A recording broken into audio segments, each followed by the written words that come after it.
Welcome to the overview of the Individuals with Disabilities Education Act, or IDEA. Just a quick disclaimer. All information provided in this presentation is for informational purposes only. It's not intended as legal advice. While we've tried our best to make sure that this presentation is accurate, the laws and regulations regarding special education are subject to change and interpretation. Viewers are responsible for verifying the information provided here with the relevant laws and guidelines. The presenter and educators explore disclaim liability for any errors, omissions, or actions taken based on the presentation. So what is IDEA? It's a federal law that ensures free, appropriate public education, or FAPE, for students with disabilities. In 1975, it began as the Education for All Handicapped Children Act, also known as Public Law, or PL 94-142, and it was renamed IDEA in 1990. Since then, it's been amended several times to help strengthen the protections it offers and to align with the evolving educational standards. The U.S. Department of Education's Office for Special Education Programs oversees it at the federal level, and at the state level, it's the state education agencies who make sure that school districts comply with this law. There are 6 guiding principles of IDEA. These are the 6 right here, and we are now going to go through each one. The first is free, appropriate public education. Every child with a disability or an exceptionality is entitled to FAPE under IDEA. This education needs to meet the individual needs of this child and help prepare them for their future. It's the responsibility of the public schools and the local school boards to ensure that FAPE is provided to every child with a disability or exceptionality. When a disability or exceptionality is suspected, an appropriate evaluation is required under IDEA, and it must be conducted in a timely manner. It is conducted by a team of professionals who are trained in evaluation, and the assessments that they use need to be deemed valid for what the suspicion of the disability is and reliable. The evaluation results will provide findings that help determine if the child is eligible for special education based on the criteria for each category of disability, and it will help to better plan for the child's educational future moving forward. So what that means is if a child is determined to be found eligible for special education, under IDEA, they are afforded an individualized education program, or an IEP. This IEP document will take the information from that evaluation, or those multiple evaluations, and combine it with information from the classroom teacher, information from the family or guardians, as well as information from the student themselves, to develop a document that will include the child's current performance levels, annual goals of where we hope that child will be a year from now, benchmark objectives, which are sort of like stepping stones on the way up to the annual goals, related services that could include things that are non-academic necessarily, things like physical therapy, occupational therapy. It could be time with a guidance counselor. There are lots of related services that could be included. And this document will also explain any time that the child cannot be educated within the general classroom. Our goal is always to keep students in the general classroom with their peers as often as we can. This document ensures that there is access for every child with a disability to get a free, appropriate public education that is insured under IDEA. The IEP will set rigorous raised expectations for that child.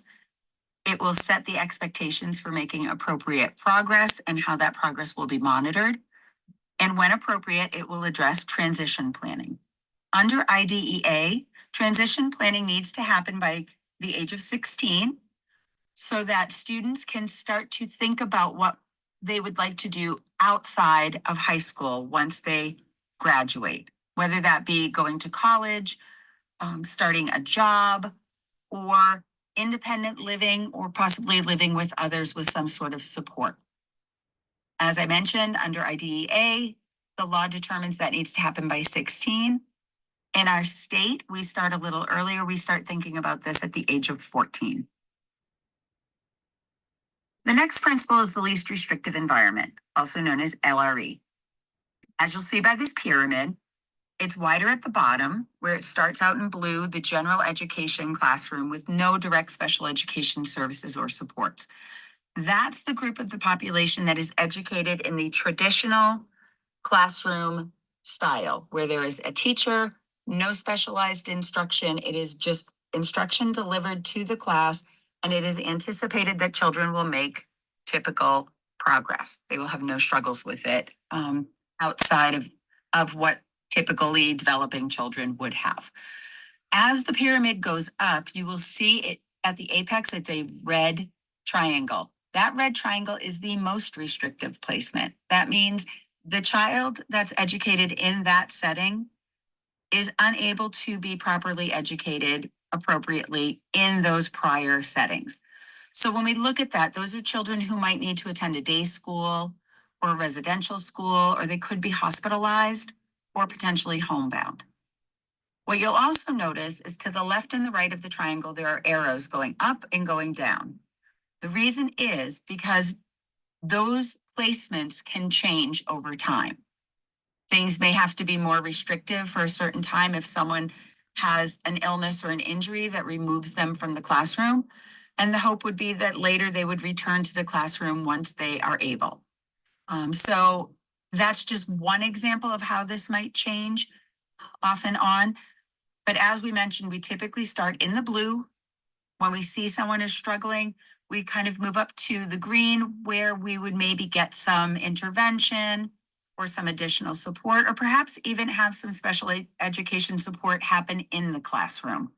When we get up to the yellow, that means there's certain services or specially designed instruction that can't happen in the classroom. So a student needs to be pulled out.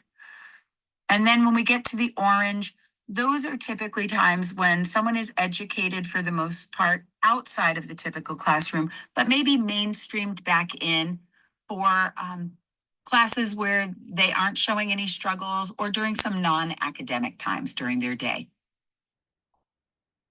The next principle is parent participation. And this is where parents or legal guardians of a child with disabilities or exceptionalities are included as part of the decision-making team. And they are equal members to the team, just as the school team is. They are entitled to get notification of any evaluations that will be happening, access to planning and educational materials, involvement in any meetings that involve their child. They also have the right to refuse. So if they disagree with the evaluations, or if they disagree with the IEP, whether it's the whole IEP or just pieces of it, they have the right to refuse. And that right to refuse is protected under IDEA and the procedural safeguards. The procedural safeguards are the next principle. These enforce the rights of the parents or the guardians, and it also safeguards the information with regard to placement and transition.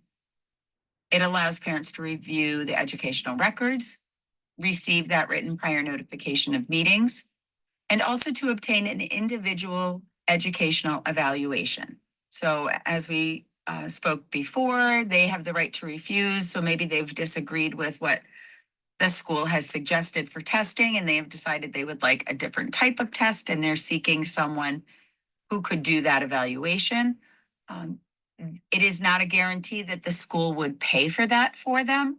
There's a process that's involved with that will come up in a different webinar that we do.